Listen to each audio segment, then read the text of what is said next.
Hello नमस्कार मंडळी, मी स्नेहल या नव्या कोऱ्या व्हिडिओमध्ये तुमचं अगदी मनापासून स्वागत करते. 2026चं तुम्हालाही हसत मुखाने आणि छानपणे हलक्या मनाने स्वागत करायचं आहे.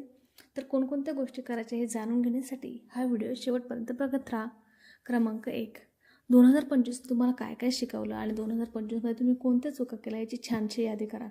त्याच्यामुळे कोणत्या गोष्टी 2026साठी कंटिन्यू करायच्या आणि कोणत्या गोष्टी नाही करायच्या हे समजण्यासाठी तुम्हाला मदत होईल. क्रमांक 2, 2025ने तुम्हाला जे काही गोष्टी भरभरून दिल्या आहेत, जे काही सुंदर क्षण, आनंदाचे क्षण दिले आहेत, या सगळ्या क्षणांसाठी एक कृतज्ञतेचं छानसं पत्र 2025ला लिहा.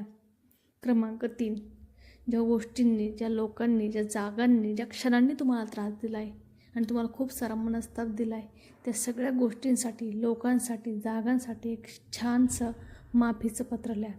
यामुळे तुमचं भावनेचं ओझं कमी होईल आणि तुम्ही थोडं हलक्या मनाने 2026मध्ये पाऊल ठेवू शकतात. क्रमांक 4, 2025मध्ये तुम्ही कुठं पैसा खर्च केला, कुठं अनावश्यक पैसा केला, जास्त खर्च कुठं झाला याची छानशी यादी करा.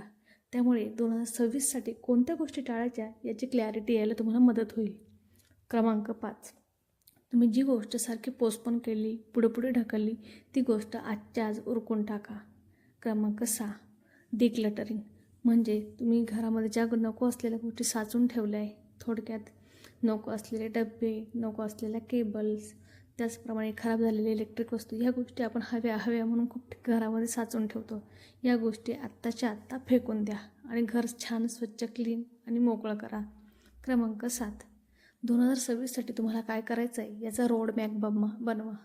म्हणजेच तुम्हाला नाती, करिअर, पैसा किंवा तब्येत या सगळ्या गोष्टींसाठी ज्या काही काम करायचं आहे त्याची छानशी यादी बनवा आणि प्रत्येक महिन्यासाठी त्याचं टार्गेट सेट करा की तुम्हाला ह्या महिन्यात ह्या 3 गोष्टी फोकस करायच्या आहे आणि त्यानुसार तुमचा आलेख वाढवत जा.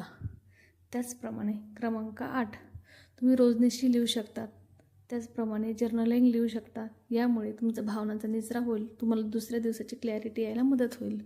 क्रमांक 9, 2026च्या शेवटी तुम्ही स्वतःला कुठं पाहतात, त्याचप्रमाणे 2026साठी कोणकोणत्या गोष्टी करायच्या आहे आणि 2026मध्ये आपण काय अचीव केलं पाहिजे याचाही तुम्ही टार्गेट आणि व्हिज्युअलायझेशन करून रोडमॅप बनवू शकता. त्यामुळे 2026चा पुरता आलेख आणि कोणकोणत्या गोष्टी करायच्या याच्यासाठी तुम्हाला छानशी मदत होईल.